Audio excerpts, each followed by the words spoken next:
Oi, gente, esse é o nosso podcast Licita, mas não complica. E nós estamos no nosso episódio número 02.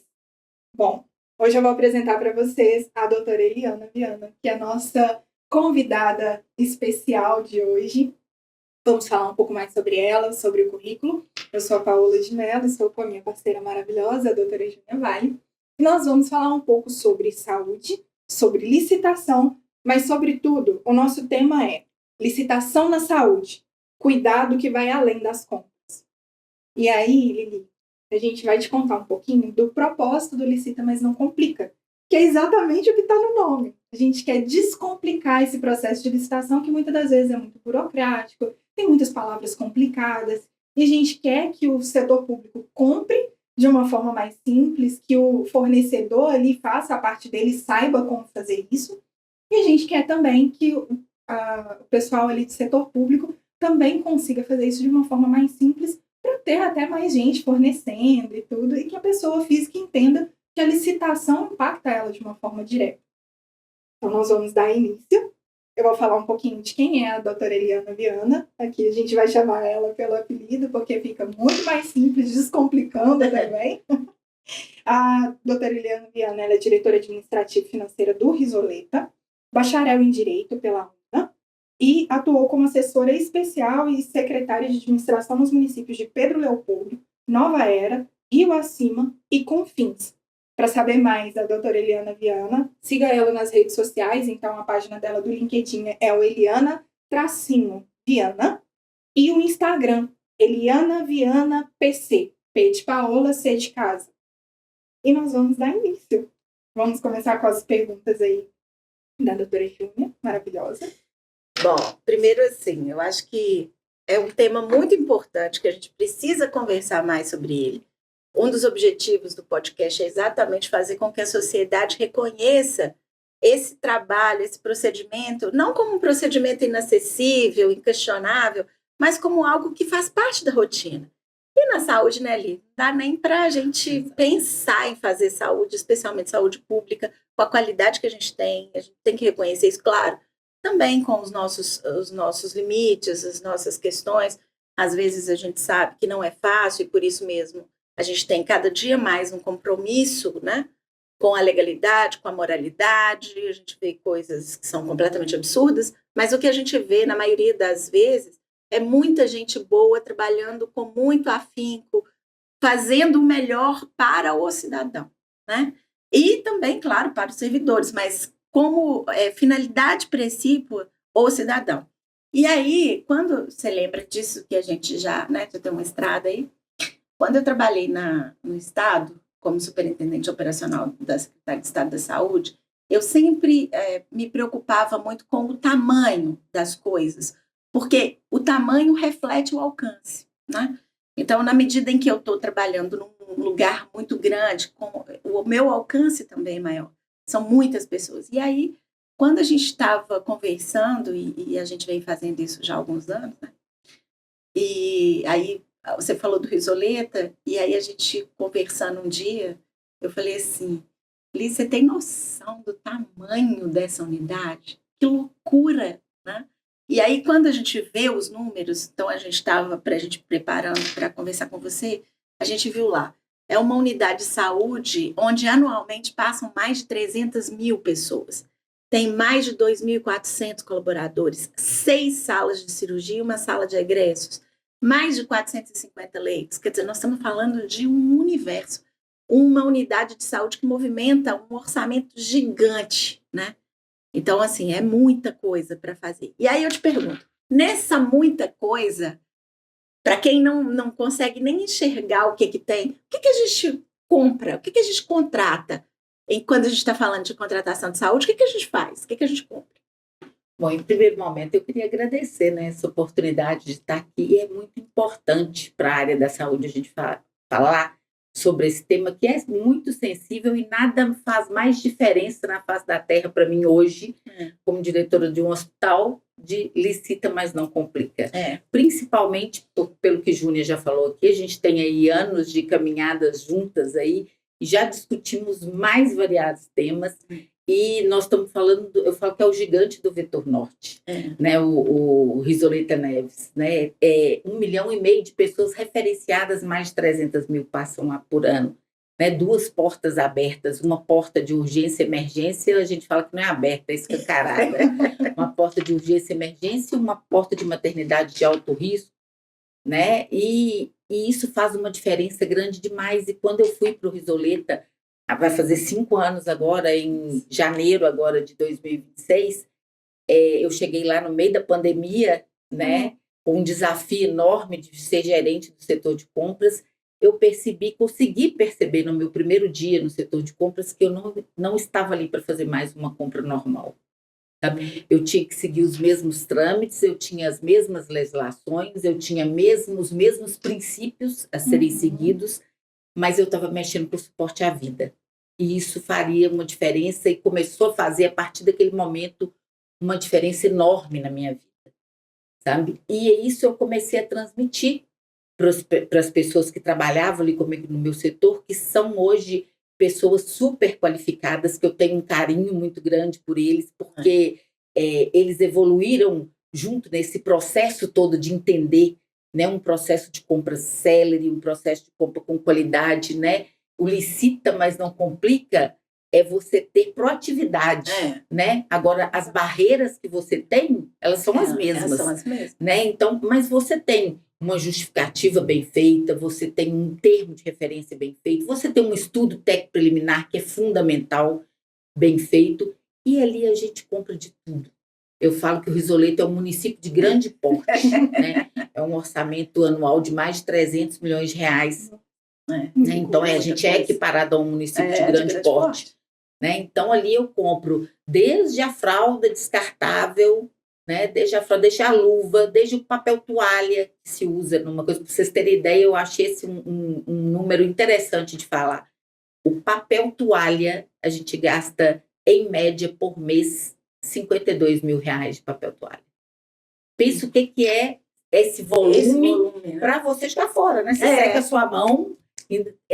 Uma coisa muito interessante quando a gente vê como que o número lá é realmente expressivo, né? O compro luva é um volume imenso e a gente tem até dificuldade, por isso a gente tem que ser proativo, porque todos os hospitais se ajudam muito quando a gente precisa de alguma coisa emprestada, quando tem alguma coisa de urgência, assim como sempre foi nos municípios, né? Todas as pessoas que estão nessa área se ajudam muito. Mas lá no hospital é muito difícil alguém emprestar alguma coisa para a gente, porque o nosso volume de compra é grande demais da conta. Então, o que eu gasto, talvez, para uma semana, a pessoa pode até ter aquilo ali, mas ela gasta em um ano. Né? Então, se você pegar um município de pequeno porte, como Minas Gerais, tem municípios aí com 2.000 habitantes, 3.000 habitantes, nunca vai gastar não emprestar nada. De jeito nenhum. Né?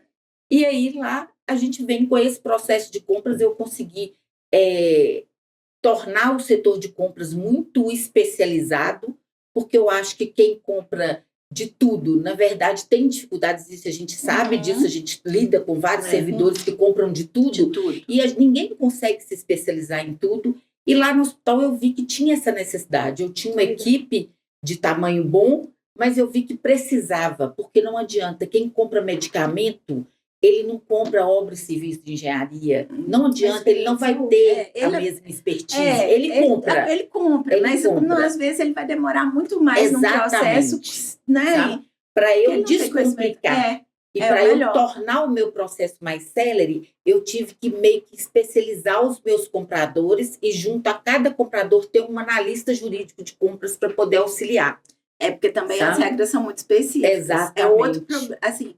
É uma coisa que a gente enfrenta, né, nos órgãos em geral, porque, de fato, nós não compramos a partir só da Lei 1433. Não.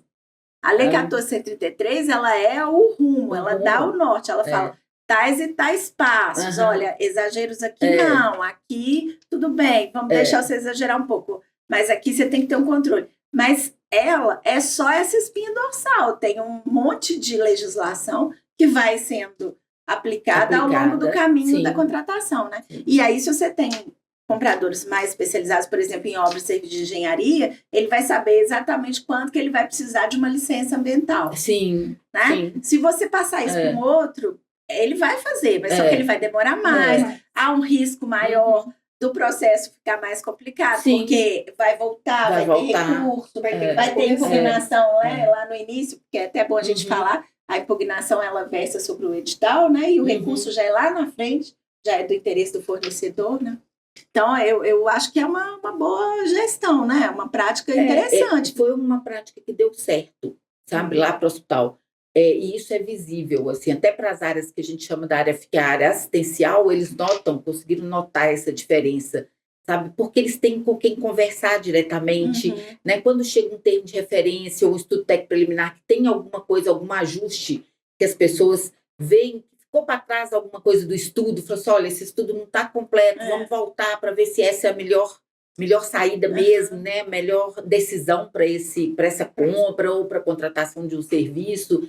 Então, com isso, as pessoas foram se especializando, né? E as pessoas vão criando um senso crítico que é importante porque elas conseguem entender, né? Hoje eles já me falam assim, nossa, eu estou com uma coisa para comprar, um medicamento para comprar, e é um antibiótico, e se não comprar esse antibiótico, vai entrar no estoque crítico. Então, eles têm essa noção, né, e aí eles começaram a criar um senso crítico, desenvolver um senso crítico mais importante ainda, e eu acho que a nova lei de licitações, ela trouxe um arcabouço para a gente muito interessante, que eu acho que ela deu mais fluidez para o processo, a partir do momento que ela traz ali já todos os princípios ali, e que você sabe que você pode trabalhar com eles, e você pode regulamentar e tornar o processo com a sua carinha.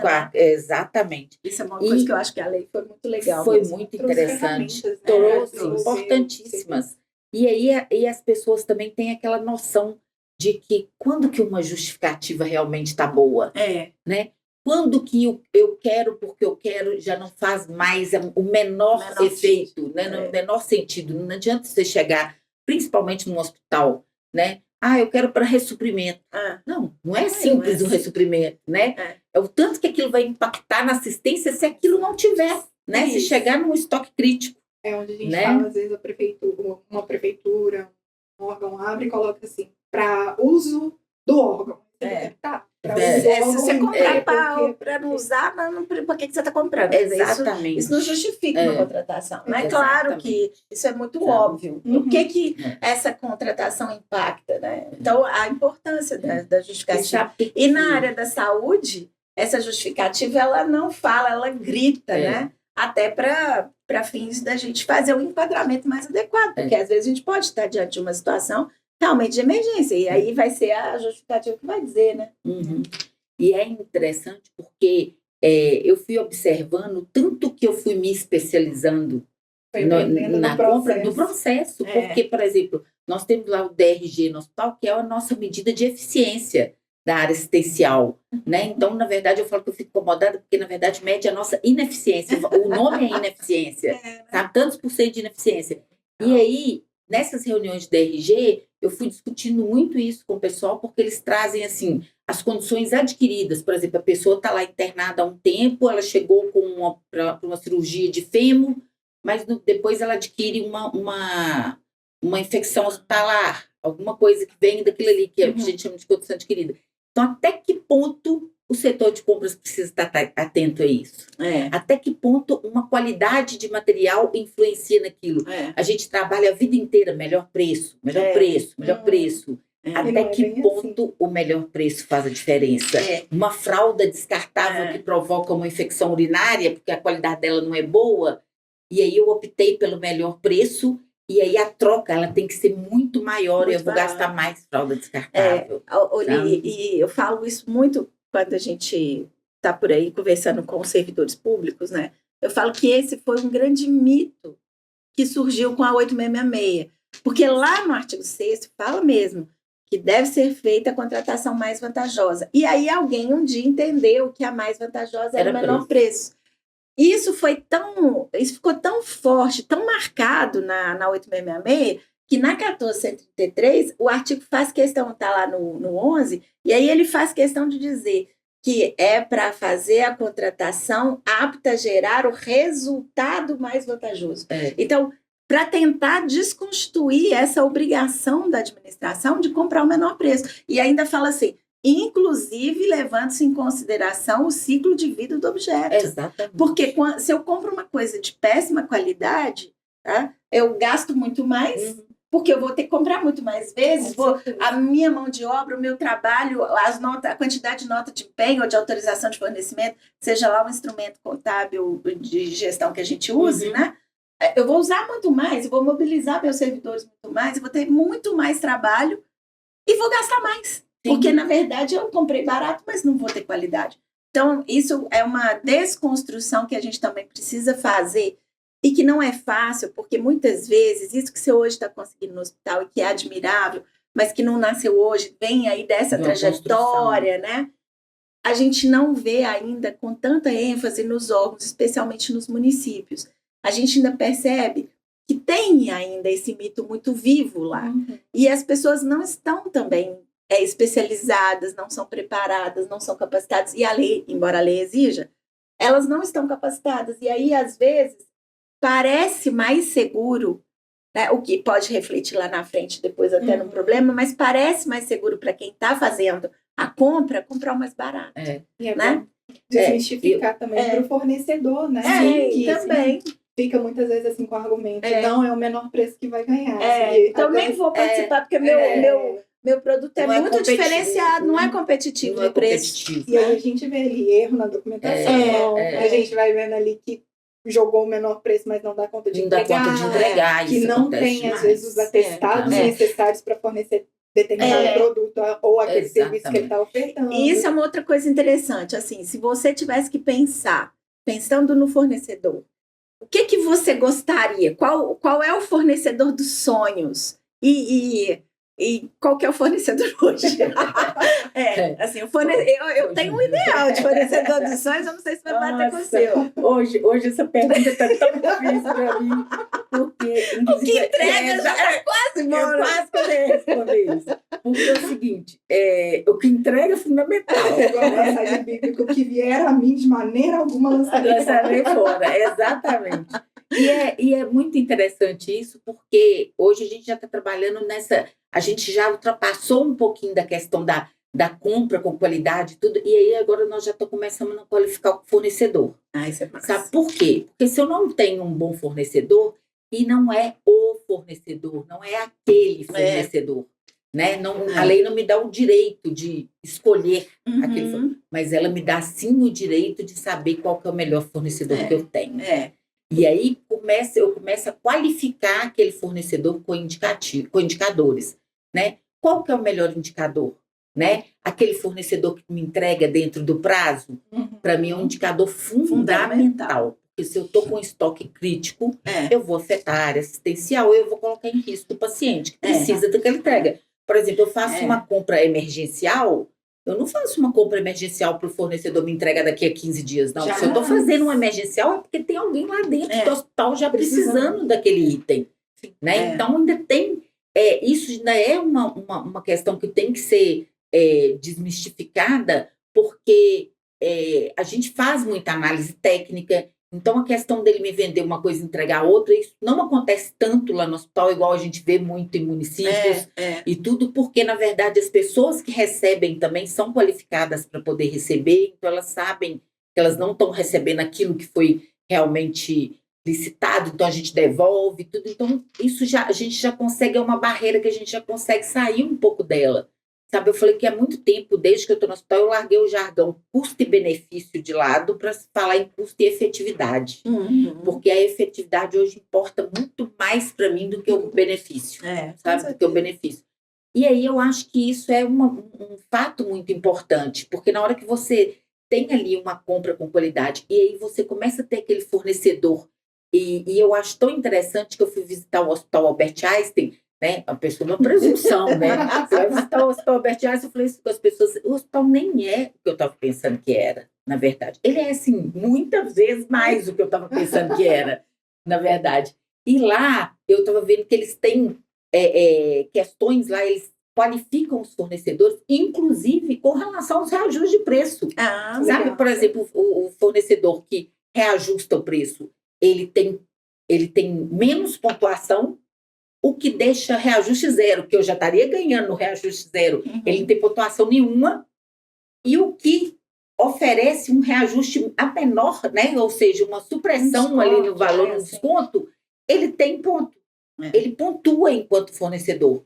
E lá no final do ano, eles têm um evento que é a única oportunidade que aquele fornecedor tem para poder falar que ele vende para o Einstein, porque fora isso ele não tem. E ele vai lá para poder receber um prêmio como fornecedor qualificado. Sabe? Como fornecedor que entrega. Óbvio que não é só a questão do reajuste. Óbvio que tem entrega, tem a qualidade, tem a sustentabilidade, que é fundamental, né? O ESG, aí que eles têm esse alinhamento com tudo isso. E é isso que a gente tem que começar a trabalhar. A gente tem que começar a virar a chave também, para também a gente não ficar daquela vitimismo. Não. Né? Tá parado. Não consigo comprar. Tá difícil. É a gente que tem que virar essa chave. Isso eu acho outro ponto interessante, que a Lei 1433, ela trouxe diversos também pontos referentes à questão de análise do fornecedor, tanto para como criar um critério de desempate do servidor que já teve um desempenho melhor, a questão da comprovação da similaridade lá do artigo 44, quando ele fala, olha, se você vai trazer uma marca diferente daquelas que nós estamos sugerindo, mas você já forneceu para outros órgãos, traga uma certificação de que foi bom, de que a qualidade era boa, de que serve, de que atende, porque isso vale como similaridade, né, para a gente aceitar. Sim. A questão também de quem tem compliance, ter um olhar diferente, né, para fins de penalização.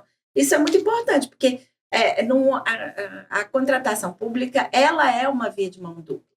A gente precisa ter a administração e as entidades, os órgãos e entidades todas preparadas, comprando bem, descomplicando, mas nós precisamos também de um fornecedor de qualidade, porque no caso da saúde, isso fica gritante, mas não é diferente nos outros casos. Se a gente tem um fornecedor de merenda escolar que não entrega a merenda com qualidade ou no prazo certo, as crianças vão sair prejudicadas. Aquele trabalho da nutricionista que foi lá, elaborou, pensou em cada caso, né, para atender as crianças, para dar a garantia de que a alimentação seria saudável, suficiente para ela naquele momento, isso também cai por terra, porque a gente tem que improvisar. Agora, no caso da saúde, é mais grave, porque vai a óbito. A pessoa pode ir a óbito, né? Então, é muito grave quando a gente está falando disso. Então, assim, o fornecedor do sonho, eu acho que é o fornecedor que minimamente faça as suas entregas. Exatamente. Né? E aí, o que puder agregar, a gente agradece. Porque um fornecedor bom é sempre fundamental para que a coisa flua. Porque se eu não tiver, vai atrasar, vai fazer... E ele também, quando ele tem conhecimento, por exemplo, do que ele pode pedir, de que jeito que ele pode pedir. Quando a gente conversa com algumas empresas, a gente vê que, às vezes, o básico não está sendo entendido. Ele não sabe o que é uma nota de empenho. E aí ele não sabe nem como cobrar. Ele também não sei que horas que eu começo meu contrato, ele não conseguiu ler esse contrato direito. E às vezes o contrato está muito complexo, não lê edital. E aí fala assim, se eu soubesse que era para entregar na unidade, eu não tinha participado. Fala, mas como que você não sabia, né? E aí a gente volta um pouquinho no assunto do nosso episódio anterior, falando que o edital, além de ser o coração, ele é a regra do jogo. Ele é a regra do jogo. Então, se você não sabe, se você não leu a regra do jogo, vai ter penalidade, vai ter problema. E aí não adianta entrar naquela fala de não, eles contrataram que era de preferência deles. Não é bem assim. Não é bem assim. Eles contrataram porque você não se organizou para isso. Em alguns casos, quem dera a gente pudesse realmente contratar o que a gente queria. Não é assim que funciona. Né? E outra coisa, quando a gente tem uma unidade de saúde que é mais profissionalizada, que está mais especializada, esses instrumentos, que são instrumentos preparatórios, eles vêm muito mais completos. Eles vêm com as descrições muito mais corretas. Sim. Eles vêm com os locais muito mais definidos, com a forma de execução do contrato, que é outra cláusula essencial, e que as pessoas, quando vão participar do processo, elas não leem. Elas leem, assim, quais são os documentos. Mas ela esquece de ler o que eu vou ter que fazer depois se eu ganhar esse contrato. Né? E aí, na hora que ela vai ler que já assinou, aí às vezes ela não dá conta de cumprir. E a administração pública e as entidades, elas não podem se omitir, porque é grave, aí vai ter que punir. Né? E isso tudo é fundamental para você ter uma efetividade. né, naquela compra ou naquela contratação. Não tem como você simplesmente ter uma... Cortou? A tela pode continuar. Pode continuar? E aí, não é simplesmente um processo... Vou ter que voltar na sua fala do começo. Tá. A gente cortou, mas pode voltar. Aí eu volto, mas tá pegando as duas laterais, então tá tranquilo. Ok. Tá bom. Aí aqui depois na câmera principal, depois eu coloco a imagem. Então tá tranquilo. Obrigada, Felipe. Fala. É porque de repente apareceu Eu falei assim, essa hora. Eu tava aqui, ó. Eu vi que mudou aqui, saiu branco, eu falei assim, uai. Aí eu vim aqui, ó, eu deixei você, porque eu sei que a câmera tá focada em você. Você estava falando da efetividade. Voltar na sua fala. Você estava falando da efetividade. Eu estava falando o que mesmo? Não, peraí, que é? Falando da efetividade nas contratações, eu acho que eu tenho música aqui para avisar. Tá, foi. Então vamos lá, vamos continuar. Então é isso. Eu acho que quando o fornecedor está mais preparado, a gente vai ter, obviamente, isso não é nem eu acho, né? Eu tenho certeza. Sim. Que a gente vai ter uma relação mais eficiente. Sim. E aí, Isso a gente sem não dúvida. pode pensar que a responsabilidade do sucesso da contratação é só do servidor ou só Exatamente. do colaborador. É. Não é. A gente precisa dessa outra parte funcionando bem também, porque senão a coisa não acontece. Eu faço um processo licitatório lindo, maravilhoso, mas ele não tem efetividade. Então, eu acho interessante quando você fala de efetividade. E isso está muito ligado, Júnior, eu falo isso todos os dias, e é uma coisa que as pessoas... eu vejo isso lá no hospital também, a dificuldade que a gente tem, porque também todo mundo tem dificuldades orçamentárias e financeiras, né? Em gestão e tudo. Isso não é diferente para a gente. Mas, na grande maioria das vezes, eu falo muito isso. Gestão é uma coisa muito cara. Né? E gestão é igual a obra debaixo de asfalto. Ninguém quer inaugurar. Né? Não tem vez, você vai pegar fita, não vai cortar fita, não vai inaugurar, está debaixo do asfalto, ninguém vai ver. E gestão é muito parecido com isso. Porque até você ver, ele vai demorar bastante. Então, assim, e não é hábito dos gestores, não é hábito do chefe do executivo ver a importância da capacitação. É fundamental, principalmente com a nova lei de licitações. Júnior falou da merenda. Na hora que você vai falar de merenda, que você vai pegar um contrato de fornecimento de carne, por exemplo, que você acha que é a coisa mais básica do mundo numa escola, você tem percentual de apara, você tem a cor da carne, você tem aquele responsável técnico-nutricionista para poder analisar a qualidade da carne, você tem várias coisas. É congelado, é resfriada, é como que vai ser feito aquilo ali, né? É porcionada, não é porcionada. Então, assim, isso tudo envolve tanta coisa que a grande maioria das pessoas hoje, elas acham que é o seguinte: eu comprei a carne, se ela chegar e estiver na escola, na merenda, tá ok. E a pessoa não percebe que ela tem essa responsabilidade. Né? Lá no hospital, inclusive, a gente tem vários contratos, que eu tenho fiscais de contrato, que envolve o acordo de nível de serviço, que é o tempo de resposta. Por exemplo, tem um tomógrafo. Eu tenho uma manutenção do tomógrafo que é caríssimo mensal. A empresa tem tempo de resposta, porque o tomógrafo parado, o paciente está lá precisando do tomógrafo. Né? Se ele ficar parado mais tempo, ele tem que pegar a ambulância, eu tenho que pagar a ambulância, o transporte externo para levar o paciente para poder fazer a tomografia fora. Né? Então, ele tem um tempo de resposta dele, que é o acordo de nível dele. E aí, se ele não atende, eu vou multar. Multou, tá bom? Claro que não. Claro que ele tem que me atender, porque o impacto que já gerou negativo. Então, é esse o problema, tanto no acordo de nível, se eu não tenho a gestão de risco, porque esse é um risco. Né? Qual o risco que você tem num contrato de manutenção? Né? Da pessoa não te atender no momento que você está, no tempo que está ali estabelecido. Né? É um risco que você tem. E aí você tem que ter ali a mitigação. Qual vai ser a mitigação daquele risco?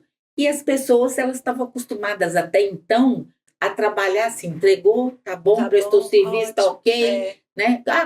Qual que é o serviço? Prestou, tá ok. Não importa se chegou na hora, né? Não importa se foi feito da maneira correta, você não viu a peça que trocou, ele não te devolveu a peça que tirou, né? E por aí vai. Então, assim, é interessante, porque eu acho que, principalmente na área da saúde, né, que hoje é nosso foco,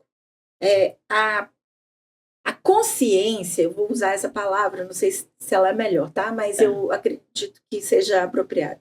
a consciência de quem fornece para as unidades de saúde, seja um município, seja uma unidade hospitalar, seja uma rede, como a Fundação Hospitalar também, que eu trabalhei, né, a FEMIG, ela precisa ter essa consciência de que a ineficiência dela impacta diretamente na vida daquela comunidade. E um dia pode ser a mãe dele.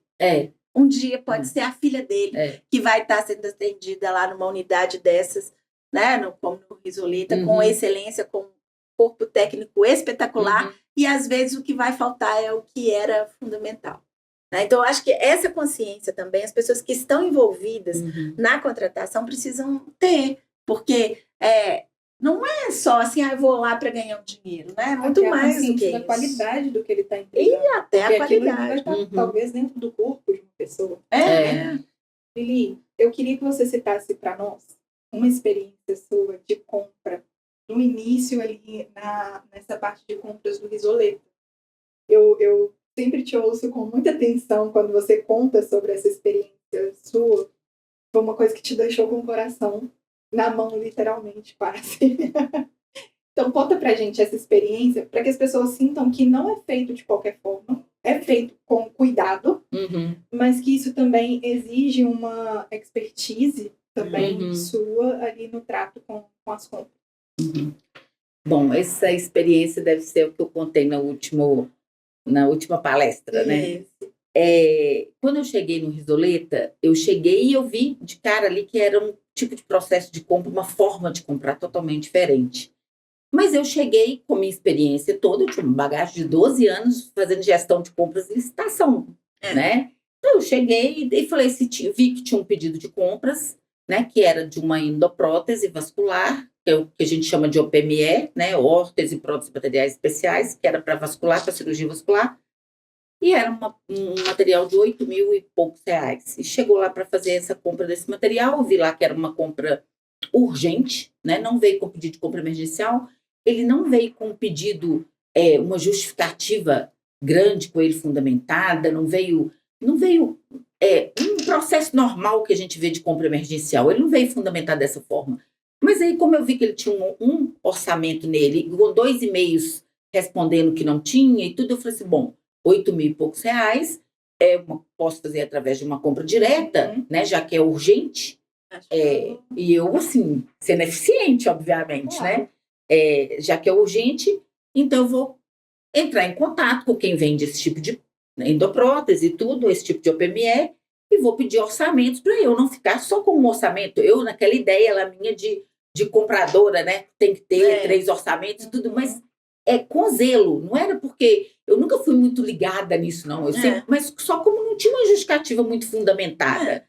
Né? Era a primeira compra que eu estava pegando, eu queria ver o processo ali, né? Como que era. E aí tinha um relatório. Junto tinha uma folha, um relatório e tudo com as iniciais só do paciente, para não identificar e tudo, e falando o que estava acontecendo e por que precisava daquilo. E aí eu peguei, mandei os e-mails para várias empresas e tudo. Fui lá, eu fazer uma justificativa do setor de compras, de como tinha recebido aquilo ali e tudo. Falei assim, depois eu converso com as pessoas para melhorar a justificativa e tudo. Então, isso no final da tarde, tá? Por volta de umas 16 horas por aí. E aí, quando foi no dia seguinte, devia ser umas 2 horas da tarde, um comprador falou assim, quem que está com um pedido de uma endoprótese? Aí eu falei, eu. Aí ele falou assim, ele já fez a ordem de fornecimento? Eu falei assim, não, eu estou fazendo a cotação e tudo para poder ver se esse preço que está aqui é o preço que está lá mesmo. Não, Eliana, essa compra é uma compra não padrão. Essa compra, quando chega aqui para a gente, é porque é uma compra que está precisando, que é um material que a gente não tem aqui licitado, a OPME toda a gente tem licitado, mas essa endoprótese, talvez por causa do tamanho dela, né, porque ela varia de tamanho para paciente, eu não vou ter de todos os tamanhos, né?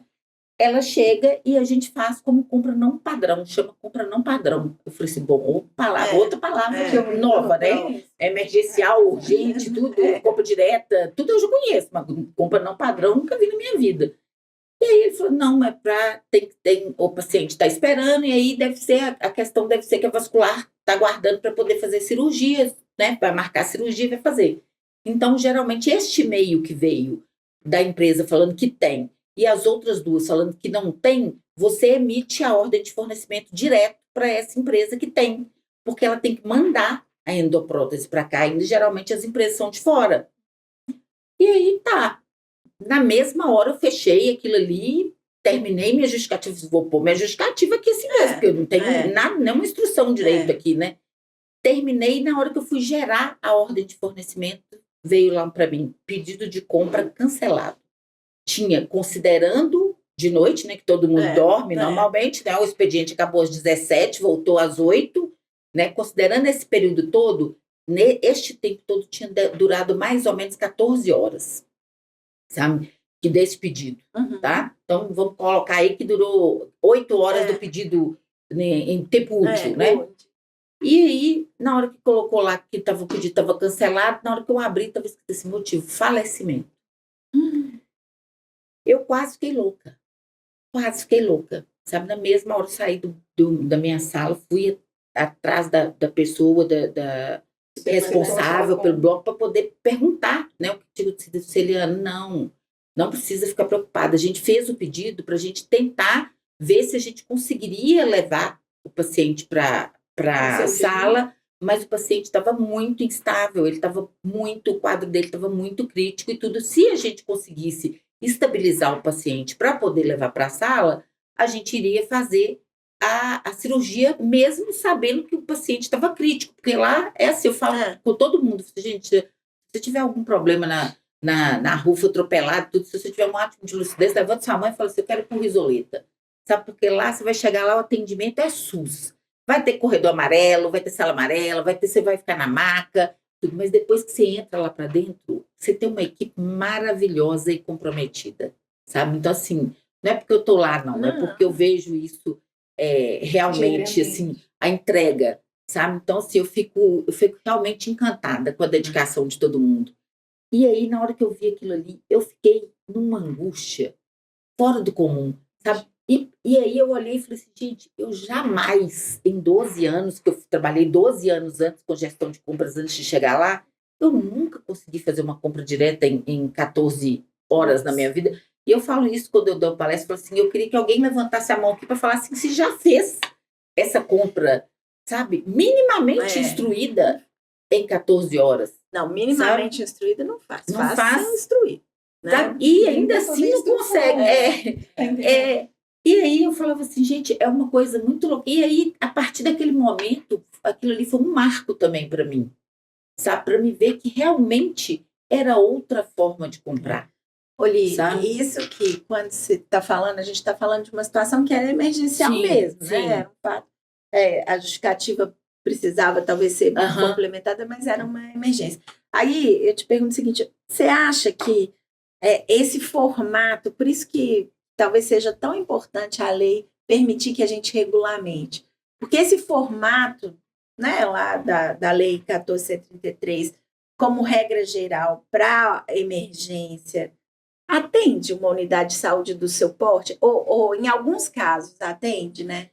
Em alguns casos atende, Júnior, mas assim, eu vou te falar assim, em muitos casos teria que ser revisto, sabe? A forma, eu falo assim, muitas pessoas falam assim, acham que o problema está na forma, sabe?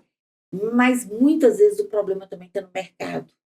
Nós estamos enfrentando isso com medicamento, sabe? Então, assim, a gente vai tentando comprar de outras formas, tentando ser mais célere, mas o mercado hoje está oscilando demais da conta, sabe? Então, assim, não adianta falar assim, o ideal para o medicamento é o registro de preço, sabe? Não é mais, sabe? Não é mais, não adianta. Eu tenho muito item deserto, sabe? Na maioria das vezes, como eu não consigo, não adianta, gente, falar que eu vou pegar 500 medicamentos, 500 itens de medicamento. Eu vou procurar preço de mercado daquele tanto de medicamento até eu terminar a minha pesquisa, eu já fiquei desabastecida, sabe? Então, assim, e muitas vezes, se isso não tiver uma condição célere, eu tenho certeza, Júnior, que o medicamento, principalmente, se você tiver a possibilidade de comprar o medicamento na medida que você precisa para repor o seu estoque, você compra mais célere e compra mais barato. Porque você consegue negociar com quem tem para te entregar. Para Não te entregar, adianta. não adianta. Hoje eu sou órgão participante das atas CEPLAG, e o preço é excelente, porque vende para 853 municípios, mas de 440 ordens de fornecimento, eu tive atraso de 239. Atraso com não entrega. Pois é. Pensa nisso no hospital. Sabe o que gerou as 239? Compras emergenciais que eu comprei mais caro do que estava ali. Obviamente, porque eu não posso. Eu entro num estoque crítico, eu tenho uma sazonalidade assistencial que hoje meu estoque de antibiótico está excelente. Amanhã entra uma bactéria no CTI que nada acaba com ela, que tem que usar o estoque todo de antibiótico que eu tenho lá de uma hora para outra. E aí eu entro num estoque crítico de um dia para o outro. Né? Olha, interessante. Só para a gente descomplicar, quando a gente está falando de item deserto, significa que a gente ofereceu para o mercado no edital aquele item e não apareceu ninguém interessado. Né? Então aí é deserto. E uma coisa interessante, nesse mês de setembro, eu estive em Janaúba, no norte de Minas. Um evento super legal e tal, e o que eles mais me perguntaram foi sobre sistema de registro de preços e credenciamento para mercados fluidos, né? Assim, a gente não tira o brilho do sistema de registro de preços porque a gente sabe que ele realmente foi uma salvação, né? E é interessante, ainda em alguns itens, assim, manutenção predial, por exemplo, tem dado bons resultados, né? E é interessante porque o sistema de registro de preço ele tem uma história bonita também. Ele nasce no artigo 5º da Lei 8.666, mas como lá a possibilidade de aplicação desse procedimento auxiliar era na modalidade de concorrência, a gente quase não tinha aplicação, porque a concorrência era uma modalidade de valores muito elevados, não era para as coisas tão rotineiras. E para as coisas rotineiras a gente usava outras modalidades. Então ele não tinha esse brilho todo. Até que em 2002, com a Lei 10.520, nasce o pregão. E aí abre-se a oportunidade de usar o sistema de registro de preço com a modalidade pregão. E aí ele começa a ganhar efetividade, e aí também já sendo desvirtuado um pouco, como uma ferramenta que se pensava dispensar o planejamento, especialmente orçamentário. Né? Porque como ninguém ele queria mais pensar em planejar. Né? Porque como ele, no sistema de registro de preço, você faz um ajuste, mas ele é digamos, um pré-obrigacional, porque a obrigação virá depois com a contratação. Aquilo fica ali numa ata, o sujeito fica como beneficiário, então, a princípio, a administração precisou comprar aquele item e ela vai no beneficiário, né? Mas ela não precisava comprar de imediato, não precisava comprar tudo e tal. E aí começaram as mais diversas práticas, desde a chamada barriga de aluguel, que é quando eu superestimo a demanda para poder ficar com uma coisa absurda, e aí tem algumas coisas que acontecem, como, por exemplo, as pessoas podem negociar essas adesões, essas atas, e aí, por isso, barriga de aluguel, porque aí é interessante ter grande volume para ter mais negociação e tal. Mas ele tem o seu lugar também, né? Mas é o que eu sempre falo, é o que eu já falava quando... É até engraçado isso. Eu falava na época do convite, a Eliana já ouviu falar isso. Eu falava assim, Li, o problema não é o convite, o problema é quem usa o convite, entendeu? Porque era uma ferramenta interessante, era uma ferramenta célere e tal. Mas aí o pessoal começou tanto a desvirtuar a modalidade que o negócio acabou virando assim, ela, coitada. Ela virou uma... Todo mundo já ouvia a palavra convite e associava a fraude. A fraude. Sabe? Virou um problema. Eu passava muito isso no hospital com a inegibilidade. Porque as pessoas acham assim, a inegibilidade. Não pode ter outro no mercado. Não, como assim, gente? Nós estamos no mercado... Nós estamos num mercado diverso, né? Nós estamos discutindo multilateralismo, tudo. Então, assim, não existe a menor possibilidade de alguém ter uma coisa só hoje, todo mundo tem a mesma coisa, assim, de diversas formas. E lá no hospital eu tenho uma questão que é muito importante, que são os equipamentos. Se eu pego um equipamento hoje, que é um monitor, que a gente chama de monitor de multiparâmetro, que é aquele que fica lá no CTI, lá com aqueles... risquinho lá, né? Que fica lá. Aqueles monitores hoje, eles são todos touchscreen. Se eu pego um monitor daquele e eu vou mandar em 3, 4, 5 pessoas diferentes para poder me orçar a manutenção dele, eu perco a vida útil do monitor. Ele já não presta mais. Na hora que ele vier, do conserto, ele vai começar a dar problema toda hora, porque eu mexi em outra área dele que era muito mais sensível do que o problema que ele tinha. Né? Então, assim, e aí na hora que eu falo, a pessoa fala assim, não, mas aqui nesse setor já ouvi isso. A gente quebra a inexigibilidade. Por que, criatura? A inexigibilidade está lá na lei. Sabe? Segue a lei, olha lá direitinho. Né? Olha que horas que você vai usar cada coisa, né? Que horas você está utilizando o caput da lei. Então, assim, usa isso a seu favor. E você tem inúmeras coisas, por exemplo, são equipamentos de suporte à vida. Eu não posso ter uma peça nele que não seja a peça original dele, porque eu sou um hospital de SUS, eu não posso ficar comprando um monitor de multiparâmetro todo dia. Ele tem que ter uma vida útil longa, porque eu não tenho recurso para poder ficar investindo. E se você fez o planejamento do ciclo de vida do objeto lá, como a lei manda, né? Você tem que ter essa perspectiva, porque senão sua compra cai no vazio. Porque você perde, às vezes, um monitor, você tem um problema que às vezes é na tela só, você perde o monitor inteiro. Perde o monitor inteiro. É aquilo, né? Você precisa amputar o dedo e mata a pessoa? Mata a pessoa. Não, e é muito isso. Então, essa questão, na hora que fala da distinção, né? Do registro de preço e também hoje o que se está discutindo do mercado fluido, né? Eu falo que eu já vi alguns, né? Tem uma decisão, tem uma resposta, uma consulta do tribunal aqui de Minas muito boa, que inclusive eu achei assim, que é à frente do tempo dele, né? Porque eu achei que era bem aberta com relação a isso, mas eu estava discutindo sobre a possibilidade de mercados fluidos para compra de medicamentos, justamente por causa dessa dificuldade de entrega, da oscilação de mercado, dessa coisa toda, e eu falo muito isso, que a questão hoje do mercado fluido, todo mundo olha na oscilação cambial, ou na oscilação de preços, né? A flutuante, né? Porque a palavrinha que tem lá é flutuação, né? Mas ninguém olha a palavrinha que vem depois, que é a condição. Ninguém olha para a condição, né? E eu falo, no medicamento você tem inúmeras condições, né? Inúmeras condições no medicamento.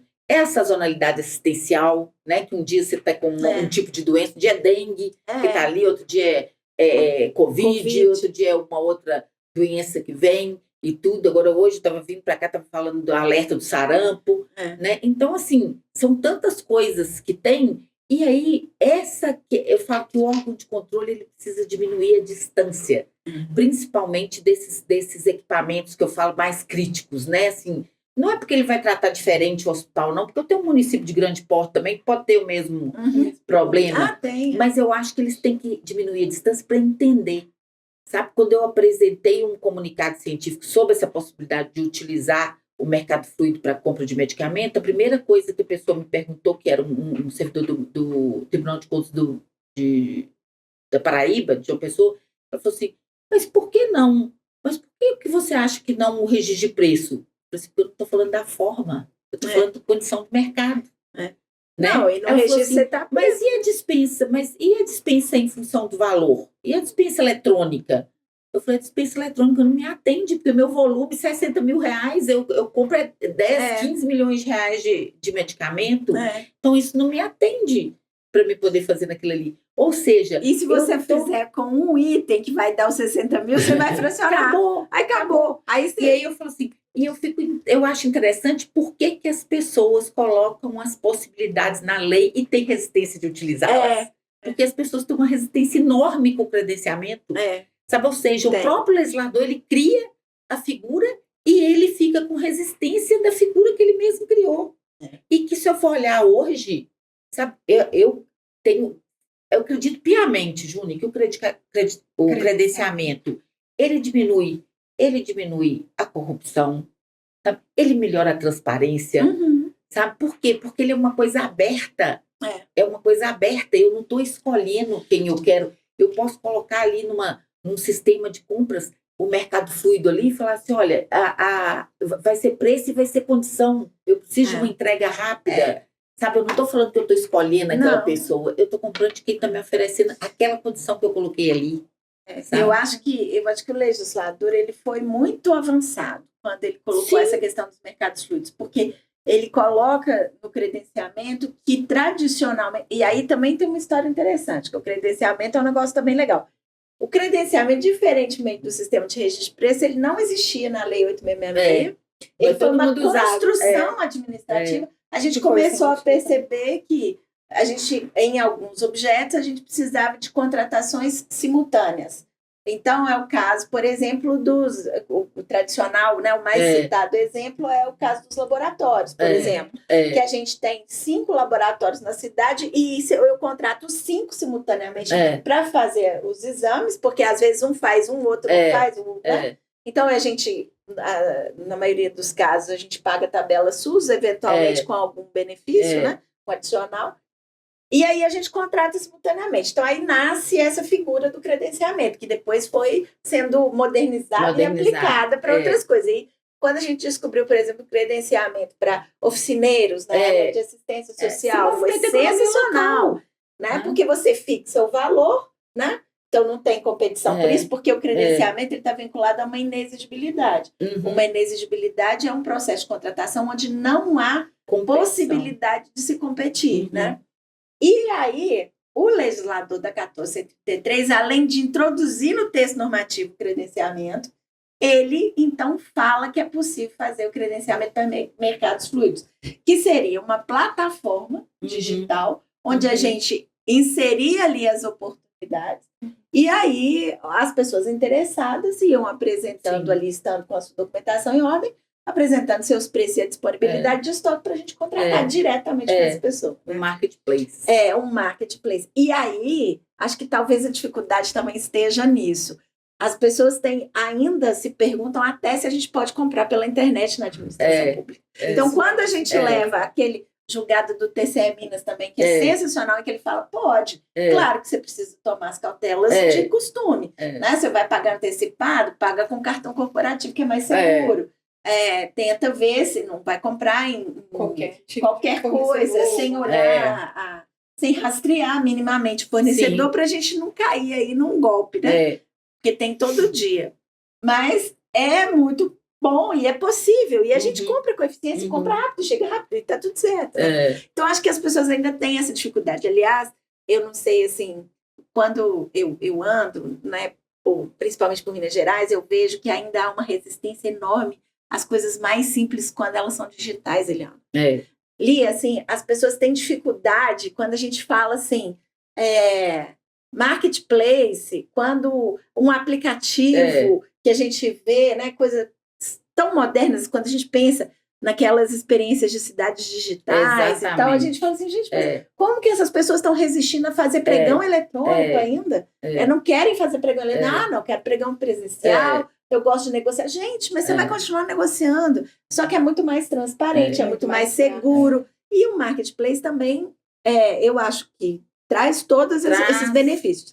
Mas a gente tem alguns grandes doutrinadores brasileiros que são muito críticos. Sim. Inclusive, a gente tem agora uma plataforma do governo federal, que é o Contrata Mais Brasil, que, por enquanto, está só atendendo os MEIs, né? Os microempreendedores individuais. Mas é um marketplace. Ou seja, e eu achei interessante quando eu estava olhando essa questão do Contrata Mais Brasil, porque lá você coloca a sua necessidade e ela aparece como uma oportunidade para os MEIs. Então, é uma oportunidade de negócio para quem está vindo, né? E aí você consegue lá, por exemplo, você vai colocar lá pintor, né? Pintura. Você coloca lá e a pessoa que é pintor pode se inscrever e a partir daquele olhar lá minimamente vai ser contratado diretamente. Não tem todo esse processo lá na unidade, ele é muito mais ágil. E aí eu fico pensando o seguinte, quando eu fui olhar, ainda é muito pouco utilizado. Pouquíssimo. Os órgãos têm medo de usar também. E os próprios, eu acho que isso, mas os próprios fornecedores, digital, assim. Lá no hospital, eu compro material de construção por marketplace, inclusive no mesmo utilizando o mesmo marketplace que a Prefeitura de Belo Horizonte utiliza para material de construção. É um problema também do hospital. Por exemplo, lá no hospital, o sifão da enfermaria estragou. Se eu não tenho ele ali naquele dia, eu não tenho a possibilidade de ficar com a enfermaria esperando eu fazer um processo de compras para poder comprar um sifão para demorar uma semana e a enfermaria ficar com a pia sem funcionar. Né? Eu não tenho essa possibilidade. E também são coisas que eu não tenho, por falta de recurso também, Eu não tenho como ter um estoque de todo tamanho para poder fazer isso. Hoje a gente já está trabalhando na questão da manutenção lá do registro de preço para manutenção, né? Mas ainda é uma coisa que para a gente é um dificultador, né? Mas aí na hora que a gente olha as questões pequenas, os próprios fornecedores ainda estão meio arredios com aquilo ali, né? E é o tipo de coisa, igual você fala assim, a pessoa quer fazer o pregão porque ela quer negociar. A lei lá fala, a lei 1473, ela fala, negocia. E ela não está falando que para você fazer o presencial você vai negociar, não. Você tem uma plataforma que é totalmente transparente, né? Você terminou o seu coisa ali, você pode negociar ali na frente de todo mundo. Fala assim, olha, ainda que você veio ali em disputa com todo mundo e você está no seu menor preço, ainda assim eu preciso de um preço melhor que esse. O que você pode melhorar? Né? E eu falo com o meu pessoal lá no hospital, eu falo, gente, a minha plataforma é um pouco diferente porque quem gere o hospital é uma fundação, né, que é a Fundeb. Então eu sigo a 1433 por analogia, por excesso de zelo até, porque eu acho que é 100% de recurso público, então eu prefiro ter esse zelo, mas tem um decreto das fundações que eu sigo, que é para as compras nas fundações. Então eu sigo o decreto e aí a própria Fundeb tem a ferramenta, a plataforma própria dela, né? Então, assim, quando eu termino aquela compra ali, eu viro para o comprador e falo assim, terminou, aí você vai começar a sua negociação. Aí você vai ligar para o fornecedor e vai falar assim, eu preciso de um preço melhor. Ah, Eliana, me deu R$10, não problema nenhum. Sabe? Coloca aí quantas luvas você compra com R$10. Né? Então, assim, hoje a gente está como a gente está realmente com problemas orçamentários e financeiros, como toda e qualquer unidade de saúde hoje pública está, nós estamos lá, mandei uma carta para todos os fornecedores, nós entramos numa política de reajuste zero. Sabe? Então, todos os fornecedores receberam a carta, que a gente está nessa política de reajuste zero. Para quê? Eu vou conseguir reajuste zero de todo mundo? Não, eu sei que eu não vou conseguir de todo mundo. Mas eu preciso negociar, né? Aquele recurso ele é público e eu preciso fazer aquele recurso render. Eu não posso tratar aquele recurso de qualquer jeito e falar assim, é garantia constitucional. Eu sei que o reajuste é garantia constitucional, mas a lei me dá essa prerrogativa de negociar, né? Eu sei que eu posso negociar. Tá lá o IPCA, deu o quê? 5,3%? Vamos negociar 2,5%? Vamos negociar 3% de reajuste? Negociou, colocou ele no aditivo, pronto. Tá? E aí eu tenho contratos tão vultuosos que na hora que eu faço essa negociação, tem hora que eu tenho, num ano, R$500 mil de negociação. Sabe? Então, assim, é um valor, gente, que é muito grande para eu deixar para falar assim, não, é garantia constitucional, deixa para lá, vai ter um reajuste normal. Se a empresa sabe que ela pode negociar, ela também tem o direito dela pedir o reequilíbrio também a hora que ela quiser, né? E aí eu vou saber se eu vou licitar novamente, se nem sempre a gente vai para o mercado, eu vou garantir que eu vou conseguir o melhor preço que eu estou pagando naquela hora, né? Então, assim, a gente tem que também pesar e dosar, né, aquela eficiência ali, né? O tempo inteiro também para saber se a sua decisão, no final das contas, o processo licitatório é uma coisa cara, caríssimo, né? Então, assim, talvez o processo licitatório é aquele contrato pequeno e tudo, que a gente olha, senta e muitas vezes tem que fazer isso, eu tenho que sentar com o comprador e com o analista de compras e falar assim, gente, é vantagem licitar novamente? Né? Ele está pedindo um reequilíbrio, né? Eu vou ali, estou no mercado, olho uma coisa, mas dá uma diferença de 10 centavos disso, quanto que fica aquele processo? Eu vou ter garantia que realmente eu vou para o mercado novamente e eu vou conseguir o preço melhor do que aquele?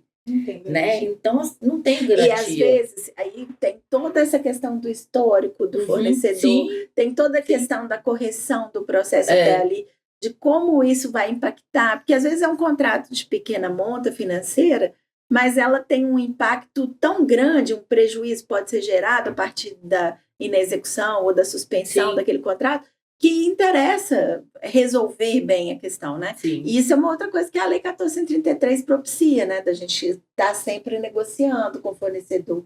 E eu acho que o mais importante quando você fala a gente precisa fazer essa revisão, a gente precisa olhar com atenção, eventualmente a gente vai praticar a política de reajuste zero, é pensar que o objetivo da contratação não é impactar negativamente para ninguém. Para ninguém. É assegurar que as coisas se equilibrem, né? Que Uhum. a administração pública consiga manter bons contratos Uhum. com bons fornecedores, num preço justo, atendendo o maior número possível de pessoas. Porque, no caso da saúde, eu volto a insistir nisso, a gente está falando de gente, Uhum. né? A gente está falando de medicamento para a gente e para a gente mesmo. Exatamente. Aí eu volto num exemplo, Ah. né, que eu acho interessante e eu acho que para quem nos ouve descomplicar e entender do que a gente está falando dentro do hospital.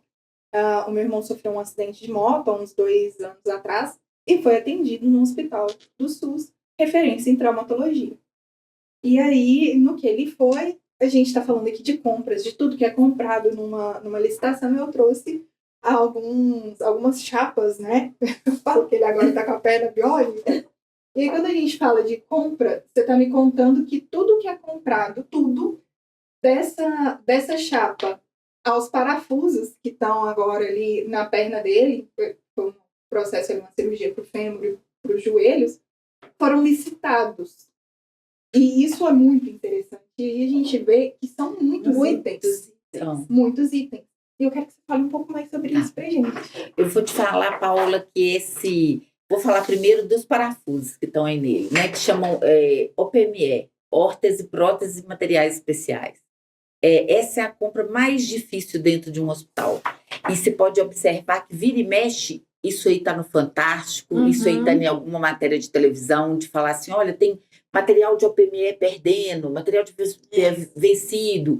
Isso aqui é uma coisa tão complicada, porque depende do tamanho da pessoa, né? Depende do tamanho da estrutura óssea da pessoa e tudo. Então, a compra de OPME é a compra. Eu tenho um comprador específico de OPME e que estuda a compra de OPME, que é a Marcela, que já trabalhou com a Júnior, inclusive, que é uma pessoa extremamente dedicada e tudo. Por quê? Porque o OPME é uma coisa extremamente sensível, porque são caixas.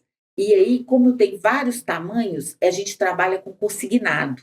Então, eu vou lá, licito, e aí, no dia que vem a amostra para os médicos analisarem as amostras, é aquele tanto de caixa em cima da mesa, assim, e aí vem parafuso de tudo quanto é cor, porque é de titânio, né? Então, os parafusos, eles não são medidos por tamanho, porque você pode confundir, então eles vêm, além do tamanho, eles vêm cor. E tudo, legal. Então as hastes são coloridas, aquelas caixas é bonito até. Além das caixas com os materiais, vem os instrumentais que vão ser utilizados naquelas caixas. E essas empresas, a grande maioria delas, das cirurgias, principalmente nas ortopédicas, neurocirurgias e tudo, elas têm que mandar no dia da cirurgia um instrumentador. Ou seja, na hora de construir o termo de referência, tem que lembrar dessa questão toda. E isso aqui está na conta do paciente. Isso é faturado. O governo me paga por essa haste que eu uso aí, na tabela do SIGTAP. Então, isso está na conta do paciente. Essa nota fiscal tem que chegar no hospital até 5 dias depois do pedido dela, para eu poder faturar, para ir no faturamento do mês, para isso voltar como faturamento para mim. Como produção para dentro do hospital. Então, isso é super interessante, porque as pessoas, talvez elas achem, a pessoa que faz a cirurgia, outro dia eu conversando com um neurocirurgião do hospital, ele me falou a coisa mais interessante que eu já vi. Eu falei assim, doutor, mas você não pode... Ele falou, Eliana, eu não conheço essa empresa. Eu falei assim, mas isso não é suficiente para eu falar que eu vou desclassificá-la, que ela não é boa. Aí ele falou assim, mas como que eu vou fazer e tudo? Eu fico muito... Eu vou analisar a amostra, mas é muito difícil para a gente, porque é uma empresa nova no mercado, que não sei o que e tudo. E a gente fica sempre contestando, né? O médico não quer se comprometer, não quer isso, não quer aquilo, e tudo. E toda hora reclama que o material é isso e aquilo. E eu comecei a entender a importância entre eu ouvir uma área extremamente técnica e conseguir entender o que ele está querendo me falar para eu poder ajudar a ele. E do que era simplesmente eu virar e falar assim, você não pode falar isso, você vai comprar isso aqui sim, pronto, acabou. Porque... na neurocirurgia aconteceu isso, de ser uma empresa nova. E aí ele virou para mim e falou assim, deixa eu te falar uma coisa do porquê que eu acho difícil fazer isso. Porque eu tenho que testar no paciente. Não tem jeito dele saber se o material Ele falou assim, não tem jeito de eu saber se o material é bom ou não. Sabe, o problema do OPME é que a gente testa no paciente. E isso é muito impactante na hora que você ouve uma coisa dessa. E é um dilema sabe? para a gente É um que está dilema. dentro da unidade com essa função de orientar uma contratação, é um dilema, porque, por outro lado, a gente sabe o seguinte, faz toda a diferença, faz todo sentido, mas, ao mesmo tempo, a gente pode estar deixando de fora uma empresa que é nova, excelente. E que é excelente. E aí, eu falo Então, isso, pra por gente isso é que difícil demais, né, é Ellen? muito urgente as pessoas pensarem na padronização, sabe, na área da saúde, principalmente, também acho. sabe, pensar na padronização. Eu posso ter um gelco lá, que é aquele que eu vou colocar o soro do paciente, pegar a veia do paciente, que você fica lá furando, a coisa está cega, porque não é bom. E aí você lesiona a pele do paciente, principalmente para o paciente idoso. Sabe? Então, assim, são muitas coisas que vêm e que puxam isso, né? Eu tenho reclamação, por exemplo, do pessoal do CTI com o curativo que coloca em cima do acesso do catéter. Eu compro um curativo e eles falam assim, Eliana, essa marca não é boa. Qual que é a marca? É R$2,75. Qual a marca é boa? A marca é boa é quase R$100. Como que eu, no todo SUS, vou comprar uma marca boa de quase R$100? E aí, mas eu não posso olhar só de R$100. Eu tenho que ir até ele e falar assim, o que tem entre R$2,75 e 100? Que pode ser. Por quê? Aí o que ela me fala? Este que eu coloco de R$2,75, ele molha, ou o paciente transpira, ele solta. E aí eu tenho que ficar trocando, e aquilo ali é porta de infecção. E aí daqui a pouco o paciente está numa sepse por causa de infecção via catéter, que é uma condição adquirida. Sabe, em compensação, o outro, que é o carão, ele fica 7 dias pregado, ele não sai do lugar. 7 dias lá pregado. Tá? Mas enquanto uma pessoa especialista em compras, aquele meu comprador que compra curativo, ele tem que ir para o mercado estudar e chamar a empresa. Olha, vem fazer demonstração, né? Manda o material para as pessoas testarem aqui tudo. Talvez não vai ser o de R$2,75, mas vai ser o de 25, que eu vou usar um também. Porque o de R$2,75 eu vou usar 10 em 10 dias. O outro eu vou usar um. Né? Então, essas contas todas precisam ser feitas. Né? E o OPME é uma dessas questões que a gente trata de forma muito específica. E um detalhe interessante, hoje o irmão da Paola está ótimo, andando perfeitamente. Usou o OPME de qualidade, né? Não teve rejeição, não quebrou parafuso. Né? Tá beleza. Ele está andando normalmente, ficaria, né? Uma diferença grande entre as pernas e tal. Uma foi a fratura do fêmur e a outra foi dos ligamentos. E ele hoje consegue andar sem mancar. Pelo menos não é nítido, tá notável ele equilibrando. Exatamente. Tá super bem. Eu vou partir para uma outra parte que a gente falou que a gente não ia falar só de compras. A gente está num mês que é muito importante, que é o mês de setembro. E a gente tem 2 datas bem interessantes, né? 2 temas muito interessantes dentro do mês de setembro, que é o Setembro Amarelo, voltado à valorização da vida, e a gente tem o Setembro Verde, que é a doação de órgãos. Não é isso? A gente também está com a NR1, que é uma norma regulamentadora voltada para a saúde das pessoas ali dentro do ambiente de trabalho. E eu fiz questão de pesquisar ali na página do Risoleta algumas coisas que vocês fazem em relação aos pacientes. Então, vocês têm um apoio bem legal ali dentro. Eu vi, inclusive, um paciente que estava internado ali no Risoleta, que era aluno de jiu-jitsu, estava ali na troca de faixa, vocês possibilitaram essa troca de faixa para ele no leito. Tem também o corredor de honra, né, para doação de órgãos, principalmente. A gente viu aquilo ali. Então, a página ali do Risoleta, se vocês ainda não conhecem, procurem pela página do Instagram do Risoleta. É muito Hospital Risoleta. Hospital Risoleta. Vocês vão gostar muito. E é interessante como esse cuidado não é só nas compras, não é só com a medicação, é também com o paciente, com a pessoa. E aí eu quero que você fale um pouco mais sobre o que tem sido feito dentro da NR1 com o tratamento ali com as pessoas que estão ali dentro, que são mais de 4.000 colaboradores ali dentro. E os pacientes também, que eu acho que é super válido. Essa é uma pergunta boa demais, Paula, e eu sou suspeitíssima, né, para falar, porque eu sou uma entusiasta mesmo. Eu assumi a diretoria administrativa e financeira do Risoleta agora em abril desse ano, e eu sou uma pessoa indigente, sabe? Eu gosto muito de encontrar com as pessoas no corredor, de conversar e tudo, e a questão, ela tem uma gestão de pessoas muito preocupada, né, com a qualidade do trabalho, né, do nosso colaborador, né, do trabalhador lá do Risoleta. A gente tem problemas como em todo e qualquer local de trabalho, né? E a NR1 vem sendo tratada lá agora, a gente está na fase mesmo de instrução, de implantação da política mesmo, né? Chegando que vem, ela já vira com possibilidade de multas e tudo, então a gente está fazendo isso junto com o Dr. Pedro, que é o nosso diretor-geral em interface com o UFMG, para ter uma pessoa, né, um professor do UFMG junto nessa implantação. É um hospital-escola, né? Então a gente tem que aproveitar toda essa expertise que a UFMG tem também para poder estar junto com o hospital. O pessoal da saúde ocupacional tem uma preocupação muito grande com isso, então a gente tem tratado isso de uma forma muito contundente, porque é comum e todo mundo está vendo, não deveria ser comum, mas todo mundo está vendo aí como comum os profissionais da área da saúde sendo agredidos.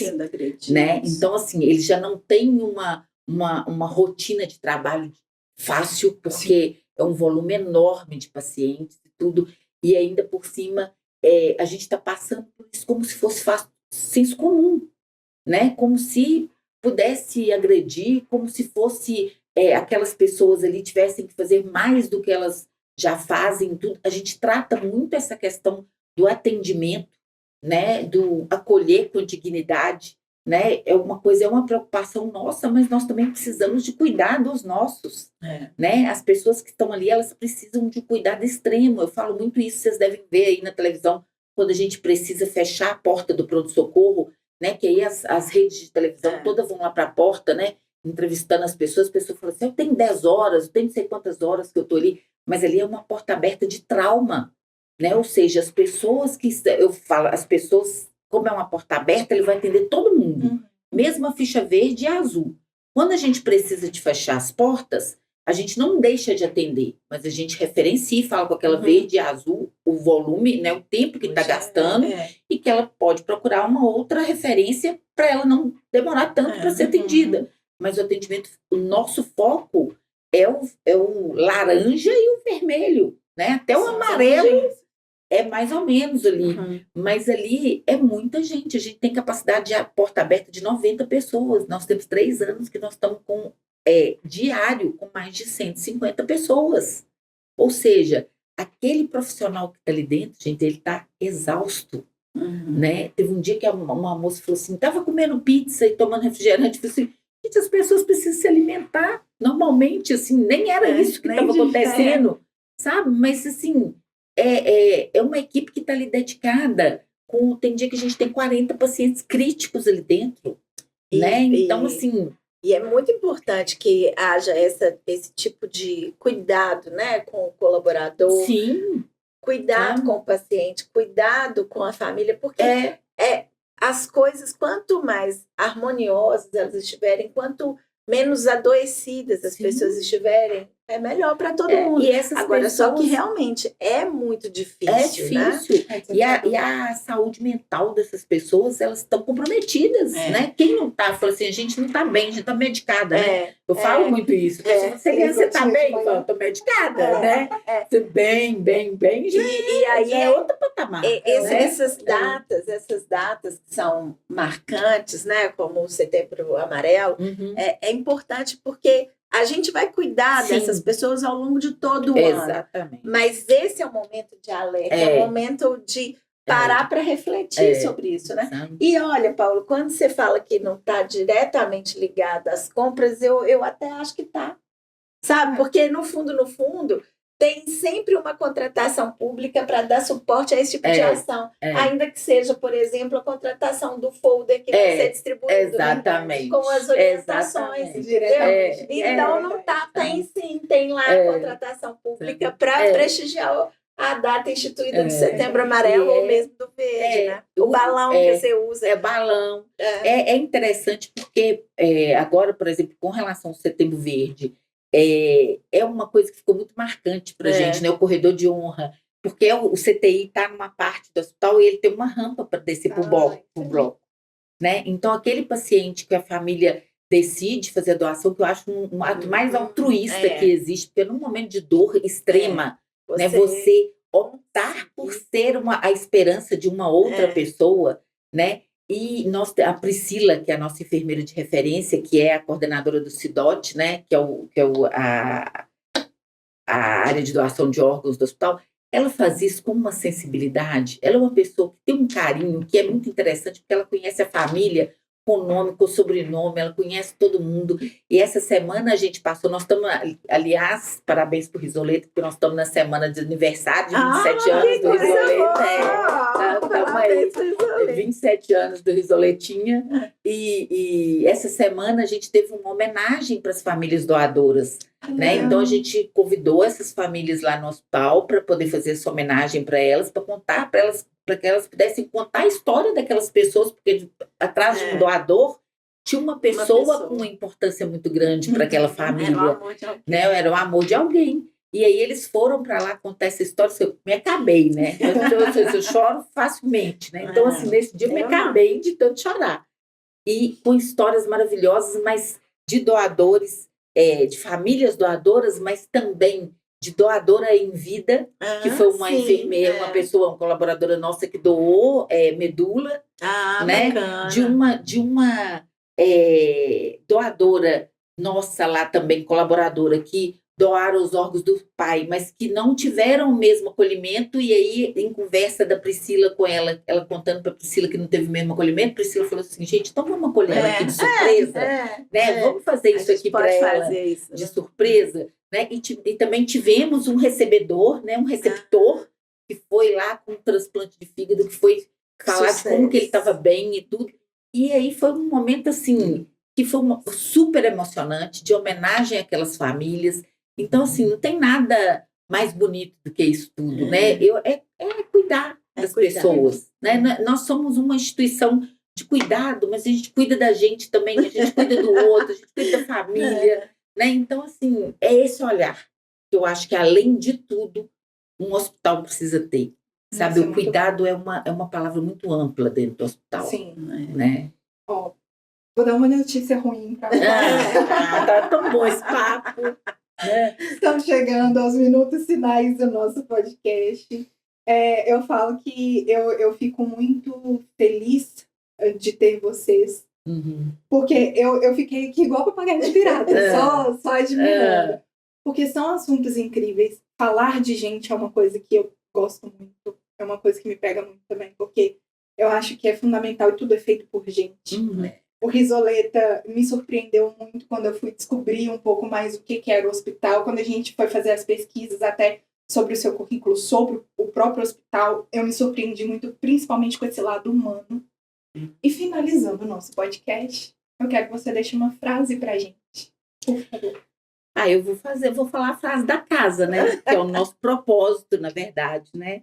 Que é cuidar com excelência, acolher com dignidade e ensinar com humanidade. Né? Esse é o nosso propósito, é o que a gente faz de melhor, obviamente, para todos que entram ali, mas para nós também, trabalhadores do Risoleta, e o mais importante, esse ensinar com humanidade, porque eles são muitos acadêmicos, né? São mais de 2.000 acadêmicos e residentes que passam ali por ano, e esse olhar de ensinar com humanidade é fundamental, porque essas pessoas que passam ali, eles vão ser profissionais em outras instituições.